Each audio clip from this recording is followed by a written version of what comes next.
अभी तक का आया है। कल एक हम लोग उस संबंध में पोस्टमार्टम रिपोर्ट प्राप्त हुआ है। पोस्टमार्टम रिपोर्ट में सेक्सुअल असॉल्ट की को नकारा नहीं गया है और हम लोग अभी पोस्टमार्टम रिपोर्ट को सत्य मानते हुए इस कांड को मानते हुए कि इसमें सेक्सुअल असॉल्ट हुआ है, इस पे आगे तक कार्रवाई कर रहे हैं। इसमें एक व्यक्ति जो हॉस्टल के जो लैंड ओनर हैं उनकी गिरफ्तारी की गई है। इसमें हम लोग जो दायरा है उसको बढ़ाते हुए अब विभिन्न पहलुओं पर जांच कर रहे हैं। फॉरेंसिक की टीम भी उस दिन घटनास्थल पर गई थी, उनके द्वारा भी कई साक्ष्य एकत्रित किए गए हैं और उसका एनालिसिस होना बाकी है अभी। इसके अतिरिक्त जो पीड़िता हैं वो जहाँ जहाँ गई थी, जिन जिन लोगों के संपर्क में आई थी, उन लोगों से भी हम लोग उन लोगों की जांच कर रहे हैं। अभी तक जो जानकारी प्राप्त हुई है उसमें है कि 26 से लेकर 5 तक ये अपने घर पे थी। 5 को जब ये यहाँ आई हैं हॉस्टल में और उसके बाद ये 6 को स्थिति में पाई गई हैं। इसमें जो उनका फ़ोन हम लोग को मिला है, इस फ़ोन को हम लोग फॉरेंसिक लैब में भेज रहे हैं ताकि इससे पाया जा सके कि इस फ़ोन में कहीं कोई फ़ोटो डिलीट तो नहीं किया गया है, कोई जो साक्ष्य उससे छेड़छाड़ तो नहीं किया गया है।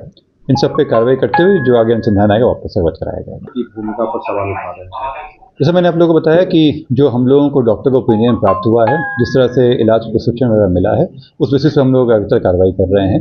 अभी जो पोस्टमार्टम रिपोर्ट आया है उसमें जो बातें आई हैं उसी को सही मान रहे हैं हम लोग। इसमें अगर आता है कि हॉस्पिटल की सहभागिता थी या उनको साक्ष्य छिपाए गए हैं तो उन पर भी कार्रवाई होगी। ये जाँच का दायरा सभी के लिए ओपन रखा गया है।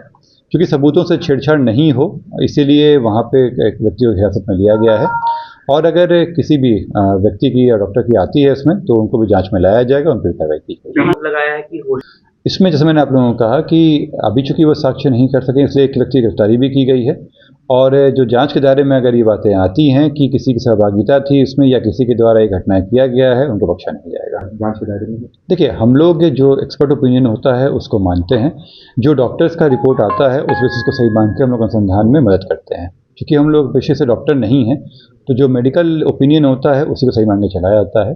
इनिशियली जो ओपिनियन आया था वो उसमें इसकी बात की पुष्टि नहीं हो रही थी, परंतु पोस्टमार्टम में इस बात को कहा गया है तो उसको हम लोग सही मानते हुए कर रहे हैं। अगर जांच के दायरे में आता है कि इसमें जो किसी हॉस्पिटल या डॉक्टर की भूल थी या उनके द्वारा गलती की गई है इसमें जानबूझकर, तो उनको इस कार्रवाई की जाएगी। अगर फुटेज की बात है तो जो उनके स्टेशन आने से लेकर जो हॉस्टल के जो फुटेज है वो परिवार को हम लोग दिखा दे सकते हैं। क्योंकि निष्ठा का प्रश्न है इसलिए इसको सार्वजनिक नहीं किया जा सकता है, परंतु परिवार को हम लोग ये साझा कर सकते हैं और उनको इसकी जानकारी हम लोग दे सकते हैं।